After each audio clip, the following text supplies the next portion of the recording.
আল্লামা রুমি রহমতুল্লাহ আলাইহি মুসনাদে শরীফ একটি ঘটনা লিখেছেন। একদিন আবু জাহালে মলউন ৬টি পাথরের টুকরা মুঠের ভিতরে লুকিয়ে দরবারে নবুয়তে উপস্থিত হয়ে বলছে, বাতিজা, তুমি তো আমাদেরকে আকাশের উপরের আর জমিনের নিচের কথাবার্তা শোনাও।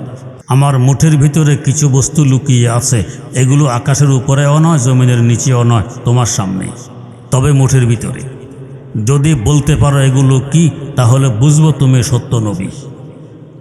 রাসূলুল্লাহ সাল্লাল্লাহু আলাইহি ওয়াসাল্লাম বললেন, চাচা, মুঠের ভিতরে কি লুকিয়ে আছে বলতে পারলে বুঝবেন আমি সত্য নবী। আপনার মুঠের ভিতরে লুকায়িত বস্তুগুলো যদি সাক্ষী দিয়ে দেয় যে আমি সত্য নবী, তাহলে গোফতে বু জাহালি দুগাম না দের তরাস্তে গোফতে আরে হকাসা কাদের তরাস। আবু জাহাল বলছে, বাতিজা কি বলো, তোমার তো বাকশক্তি আছে, কথা বলতে পারো। আমার মুঠের ভিতরে যে বস্তুগুলো লুকিয়ে আছে এদের বাকশক্তি নেই, এরা কথা বলতে পারে না। আবু জাহালে চিন্তা করল না যে আমাদের মুখের ভিতরে এক টুকরা গোশত, যাকে আমরা জিহ্বা বলে থাকি, নাড়া মারলে কথা বেরিয়ে আসে। যে আল্লাহ এক টুকরা গোশতের মধ্যে কথা বের করার শক্তি দিতে পারেন, এই আল্লাহ পাথরের টুকরার মধ্যে কথা বলার শক্তি দিতে পারেন না? দুজনের কথাবার্তা চলছে, তার মুঠের ভিতরে পাথরগুলো নড়াচড়া আরম্ভ করে দিয়েছে এবং এর সাথে কথা বলা আরম্ভ করেছে। কি গোফতে শশ পারা হাজার দরে দস্তে তুস্ত বিষ্ণু আজহার একটু তাসবিহে দুরুস্ত বিষ্ণু আজহার একটু তাসবিহে দুরুস্ত। ও আবু জাহাল, তোর বাতে যা সত্য নবী কি অসত্য নবী, সাক্ষী শুনবি?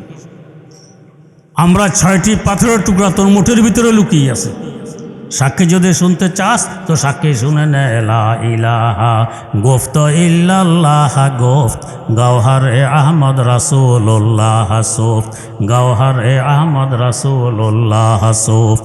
একমাত্র উপাস্য আল্লাহ রাব্বুল আলামিন, তোমার ভাতিজা মুহাম্মদ সাল্লাল্লাহু আলাইহি ওয়াসাল্লাম আমাদের আল্লাহর পাঠানো সত্য রাসূল।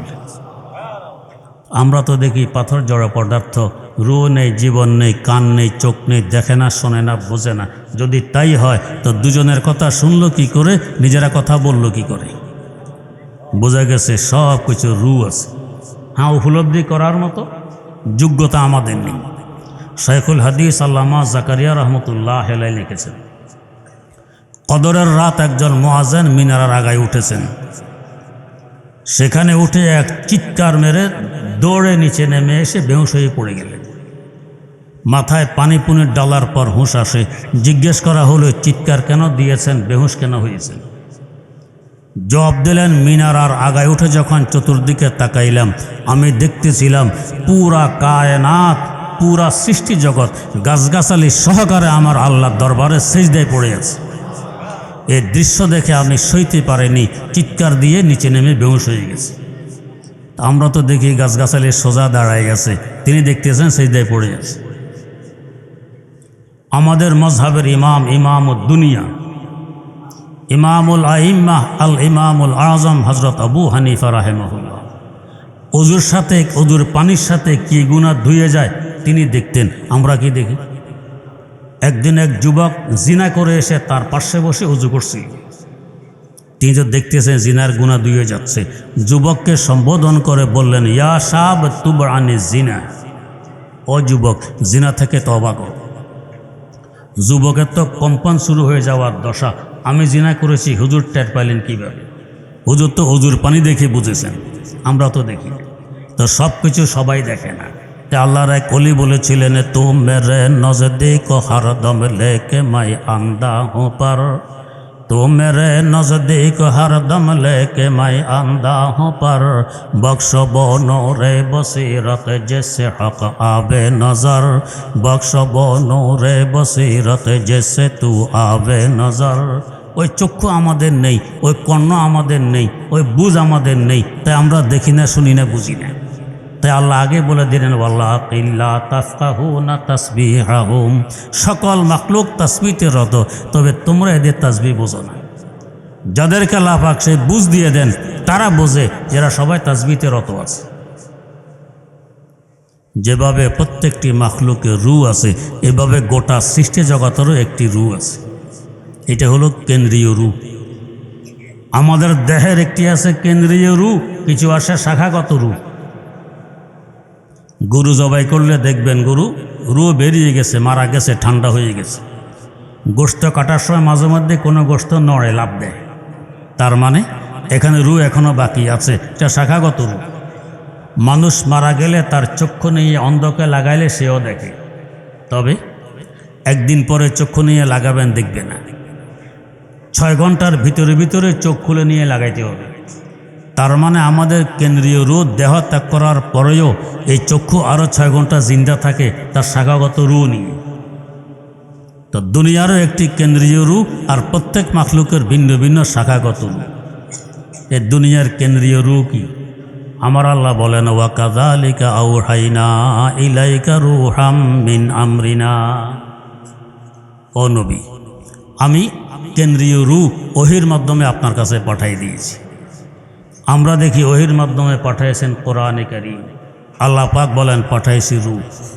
হাকিমুল ইসলাম আল্লামা কারি তৈয়ব সাহাব রহমতুল্লাহ আলাইহি এই আয়াতের তাফসিরে বলেন, এখানে রু মানে কোরআনে কারীম। এই কোরআন গোটা দুনিয়ার রু। রু যতক্ষণ দেহে থাকে, দেহ ততক্ষণ সতেজ থাকে, জিন্দা থাকে। রু দেহ ত্যাগ করলে 1-2 দিন হয়তো দেহ পাওয়া যাবে, এরপর দেহ ফুলবে, ফাটবে, পচবে, দুর্গন্ধ ছড়িয়ে পড়বে, পরিবেশ দূষিত হবে, আবহাওয়া নষ্ট হবে, তাই এর আগে দাফন করে দিতে হয়। তার মানে কোরআনে কারীম যতদিন দুনিয়াতে থাকবে, দুনিয়া সতেজ থাকবে, জিন্দা থাকবে। কোরআন বিদায় নিবে, 2-4 দিন থাকবে পছন্দরা অবস্থায়, চতুর্দিকে ফিতনা, ফাসাদ, দাঙ্গা, হাঙ্গামা আর অশান্তির আগুন দাউদা করে জ্বলন্ত অবস্থায়। এরপর কিয়ামত কায়েম হবে, দুনিয়া তার দৈহিক অস্তিত্ব ধরে রাখতে পারবে না। হাদিস শরীফে আছে, কিয়ামতের আগে এক ব্যক্তি তার কোরআনে কারীম খুলে দেখবে পৃষ্ঠাগুলো সাদা, কোনো লেখা নেই। সে ভাববে হয়তো কেমিক্যাল জনিত কোনো কারণে কালি নষ্ট হয়ে গেছে, লেখা উঠে গেছে। আরেক ব্যক্তির কাছে গিয়ে জিজ্ঞেস করবে, তোমার কোরআন শরীফটা দেখো তো কী অবস্থা। সেও তার কোরআন শরীফ খুলে দেখবে লেখা নেই, পৃষ্ঠা সাদা। আরেকজনকে জিজ্ঞেস করবে, সেও তার কোরআন শরীফ খুলে দেখবে কোনো লেখা নেই, পৃষ্ঠা সাদা। তার মানে গোটা দুনিয়া থেকে কোরআনে কারীম বিদায় নিয়ে গেছে, রু চলে গেছে। এর কিছুদিনের মধ্যে কিয়ামত কায়েম হবে। কেউ আছে দেহের সেবক, কেউ আছে রুহের সেবক। দেহের দাম বেশি না রুহের দাম বেশি? যদি কেউ সিনাই পিস্তল ঠেকায় আর বলে, হয়তো তোমার একটি হাত কেটে নেব, না হয় গুলি করে রু কেড়ে নেব, কি বলবেন? যে ভাই হাত কেটে নাও, আল্লাহর ওয়াস্তে মাপ চাই, গুলি করে রু কেড়ে নিবে না। রুহের মূল্য দেহ থেকে কোটি কোটি গুণ বেশি। ঠিক তেমনিভাবে দেহের সেবকের তুলনায় রুহের সেবকের মূল্য কোটি কোটি গুণ বেশি। দেহের সেবক যেমন কৃষক, চাষাবাদ করে, শস্য উৎপাদন করে, দেহের খোরাকের ব্যবস্থা হয়। দেহের সেবক ইঞ্জিনিয়ার, বিল্ডিং বানায়, পোল কালভার্ট বানায়, দেহ আরাম পায়। দেহের সেবক ডাক্তার, চিকিৎসা করে, দেহ আরোগ্য লাভ করে। আর রুহের সেবক আলেম সমাজ, কোরআন পড়ে পড়াইয়ে, শিখে শিখিয়ে এরা রুহের সেবা করে। যদি এই ইঞ্জিনিয়ার, কৃষক, ডাক্তার তাদের নিয়ত ভালো থাকে, অনেক সওয়াব পায়, কিন্তু দেহের সেবক। আর আলেম সমাজ কোরআন পড়ে এবং পড়ায়, এরা রুহের সেবক। দেহের তুলনায় রুহের মূল্য যে পরিমাণ বেশি, দেহের সেবকের তুলনায় রুহের সেবকের মূল্য ওই পরিমাণ বেশি। তাই তো রাসূলুল্লাহ সাল্লাল্লাহু আলাইহি ওয়াসাল্লাম বলে গেছেন, খায়রুকুম মান তাআল্লামাল কুরআনা ওয়া আল্লামা। তোমাদের মধ্যে সর্বোত্তম, সবচেয়ে দামি আর মূল্যবান ওই ব্যক্তিটি যে আল্লাহর কালাম শিখে এবং শিখায়, কারণ এই রুহের সেবক। এখন কেউ এখানে মন ভাঙতে পারেন যে হুজুর, আমরা বিশুদ্ধভাবে কোরআন নিজেই পড়তে পারি না, আরেকজনকে পড়ানোর তো প্রশ্নই আসে না, তাহলে রুহের সেবক হতে পারলাম না, আমরা মাহরুম আর বঞ্চিত হয়ে গেলাম না। ইসলাম নৈরাশ্যতার দিন নয়, কাউকে ইসলাম বঞ্চিত করে না। ডাক্তার সে সরাসরি রোগীর চিকিৎসা করে, সে সরাসরি রোগীর সেবক, প্রত্যক্ষ সেবক। ডাক্তারের সহযোগী, সেই মেশিন এগিয়ে দেয়, যন্ত্রপাতি এগিয়ে দেয়, কাগজ কলম এগিয়ে দেয়, ওষুধপত্র এগিয়ে দেয়, সেও রোগীর সেবক, তবে পরোক্ষভাবে।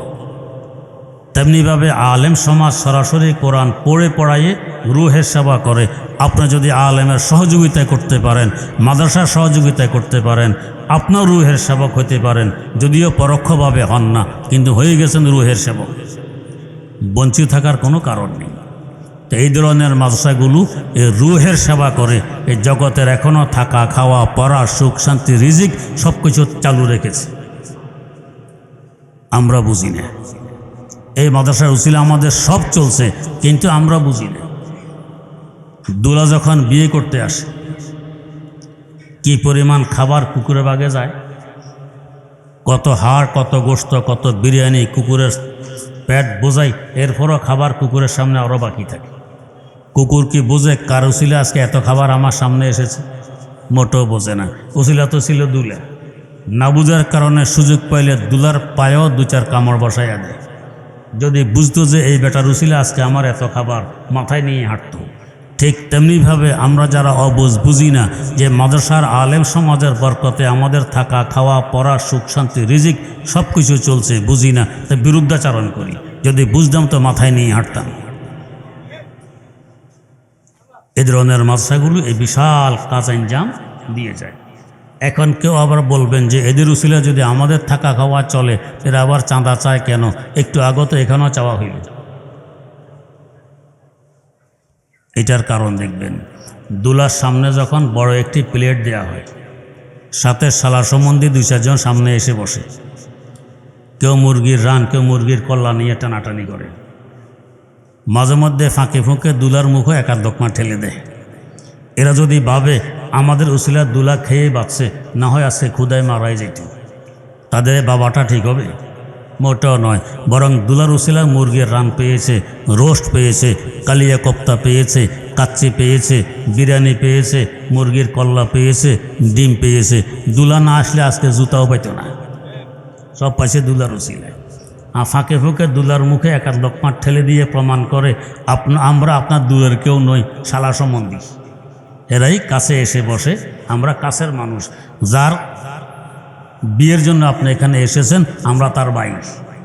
তো ঠিক তেমনিভাবে এই দুলা মিয়া, আলেম সমাজ এবং মাদ্রাসা, আমরা দু চার টাকা চাঁদা দিয়ে তাদের মুখে দু চার লোকমা ঠেলে দিয়ে বুঝাইলাম, ও মাদ্রাসা, ও আলেম সমাজ, আমরা আপনাদের দূরের কেউ নই, আমরা আপনাদের অন্তরের মানুষ, কাছের মানুষ। তাই দু চার টাকা দিয়ে তা প্রমাণ দিয়ে দিলাম। যদিও খাই আপনাদের উসিলায়, থাকি আপনাদের উসিলায়, সুখ শান্তি ভোগ করে আপনাদের উসিলায়, এই দু চার টাকা দিয়ে মুখে লোকমা দিলাম প্রমাণ করার জন্য। কাল আখেরাতে যখন সুযোগ আসবে, আমাদেরকে রেখে গেলে হবে না। প্রমাণ দিয়ে দিছে কাছের মানুষ, আমাদেরকে সাথে নিয়ে ইনশাআল্লাহ জান্নাতে ঢুকবেন। আল্লাহ রাব্বুল আলামিন আমাদেরকে সহি বুঝার তৌফিক দান করুন।